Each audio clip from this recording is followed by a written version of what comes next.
کہ ہمارے ہاں ہر روز اب خبریں آتی ہیں کئی روز سے کہ آج سٹاک مارکیٹ جو ہے 71,000 پر پہنچ گئی، آج 72,000 پر پہنچ گئی، آج 73,000 پر پہنچ گئی اور سارے ریکارڈ ٹوٹ گئے، نفسیاتی حدود عبور کر لی. یہ کیا فنامنا ہے؟ کہاں سے سرمایہ کاری آ رہی ہے؟ یہ بھی رپورٹیں آئیں کہ مہنگائی جو ہے وہ کم ہو کر 17% پر آ گئی ہے. یہ بھی کہا جا رہا ہے کہ آنے والے دنوں میں مزید کمی آ جائے گی. ڈالر بھی جو ہے گزشتہ تقریباً 1.5 سال سے خاصا نیچے ہے، اس میں بھی اسٹیبلٹی ہے. تو یہ فنامنا جو ہیں ان کو سمجھنا چاہ رہے ہیں کہ اگر سچویشن جو ہے ٹھیک نہیں ہے تو پھر یہ مثبت چیزیں جو ہیں وہ کیسے رونما ہو رہی ہیں. جی سر. دیکھیں، سب سے پہلے تو ایک میرا خیال ہے پاکستانی عوام کے لیے ایک چیز سمجھنے کی ضرورت ہے، وہ ہے کہ یہاں دو طبقے ہیں. میں یہ کوئی پولیٹیکل سٹیٹمنٹ نہیں دے رہا. ایک ایلیٹ ہے جو ظاہر سی بات ہے، ایلیٹ کا مطلب یہ ہوتا ہے وہ لوگ جن کے پاس سب کچھ ہے اور وہ اتنے ہی ظاہر ہے خوشحال ہوتے ہیں جتنا کوئی امریکہ میں بڑا بزنس مین ہوتا ہے یا برطانیہ میں یا انڈیا میں. ان کے پاس سب کچھ ہے اور فیصلہ سازی بھی ایلیٹ ہی کرتا ہے، جس کو آپ ایلیٹ کیپچر کہتے ہیں نا. فیصلہ سازی بھی وہ کرتے ہیں، چاہے وہ پارلیمنٹ میں فیصلہ سازی ہو، چاہے وہ فوجی ہوں، ہمارے جرنلسٹ، بڑے بزنس مین ہیں، یا آپ کی جوڈیشری ہے. تو جو فیصلہ سازی کرتے ہیں وہ ایلیٹ ہوتا ہے. اور وہ ایک بڑی سمپل سی چیز ہے جو کہ عوام کے سمجھنے کی بھی ہے. اسٹاک مارکیٹ جو اوپر جانے شروع کی، ایک تو وہ ایک انڈیکیٹر ضرور ہوتا ہے، یہ کوئی ڈینائی نہیں کر سکتے، معیشت کو دیکھنے کے لیے ایک انڈیکیٹر ہوتا ہے. لیکن پاکستان کی اسٹاک مارکیٹ جو ہے نا بہت چھوٹی اسٹاک مارکیٹ ہے. اگر آپ اس کو بنگلہ دیش سے بھی مقابلہ کریں گے نا، کمپیئر کریں گے، تو بہت ہی نمبر آف پلیئرز جو ہیں بہت ہی کم ہیں. اب میرا خیال ہے 2 درجن یا 3 درجن جو لوگ ہیں وہ مارکیٹ کی ڈائریکشن ادھر سے اوپر ادھر کر دیتے ہیں. ان کے لیے سب سے بڑے کیا مسائل ہیں؟ ان کے لیے غربت نہیں ہے مسئلہ، ان کے لیے بے روزگاری نہیں ہے مسئلہ، ان کے لیے مہنگائی مسئلہ نہیں ہے. ان کے لیے مسئلہ کیا ہے؟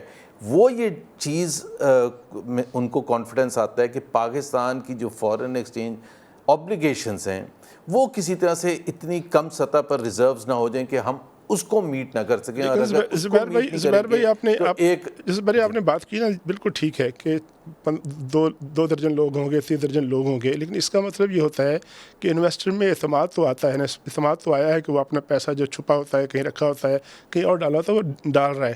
تو ظاہر اس سے فائدہ تو ہوتا ہے ملک کی اکانومی کو. نہیں، میں وہ پورا کر لیتا ہوں. دیکھیں نا، ابھی آئی ایم ایف کی جو وہ پھنسا ہوا تھا، جو ہمارا 3 قسطوں میں ان کا پیسہ آنا تھا، ایک شاید جولائی اگست میں آیا تھا، ایک کو دسمبر میں آیا تھا اور ایک ابھی آیا ہے. اب یہ جو پیسہ آیا ہے اور ایک نیوز آ رہی ہے کہ ایک نیا آئی ایم ایف پروگرام میں پاکستان جائے گا، اور جو کہ جائے گا وہ ہوگا 24واں آئی ایم ایف پروگرام. اگر اب میں طارق بھائی آپ سے پوچھتا ہوں، ایک عام پاکستانی ہے، وہ یہ پوچھنا چاہتا ہے، اور یہ ورلڈ ریکارڈ ہے، 23 دفعہ کوئی بھی نہیں دنیا کا ملک جو ہے آئی ایم ایف کے پاس کیا. 23 دفعہ اگر کیا ہے، اور آج غربت جو ہے وہ 40% سے بھی زیادہ، یعنی کہ کوئی 10.5 کروڑ لوگ غربت کی لکیر سے نیچے ہیں، اور یہ کم نہیں ہو رہے، یہ بڑھتے چلے جا رہے. اگر ایک دوسری اگزامپل دوں میں آپ کو، 2008 میں سے لے کے آج تک اگر آپ صرف دیکھیں، میں اس سے پہلے نہیں جا رہا، 2008 سے لے کے آج تک دیکھیں تو سوائے 2 سال کے 2017 اور 2018 Pakistan I M F programme میں نہیں تھا. پچھلے 6 سال سے consistently I M F programme میں تھا. تو پچھلے 6 سال یا پچھلے 16 سال میں کیا غربت کم ہوئی ہے؟ نہیں کم ہوئی ہے، زیادہ ہوئی ہے. کہ مہنگائی کم ہوئی ہے؟ نہیں کم ہوئی ہے، بہت زیادہ ہوئی ہے.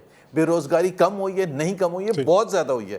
سو اگر تو وہ I M F programme Pakistan کے عوام کی قسمت بدلنے کے لیے، تو 23 پروگرام میں تو نہیں بدلا.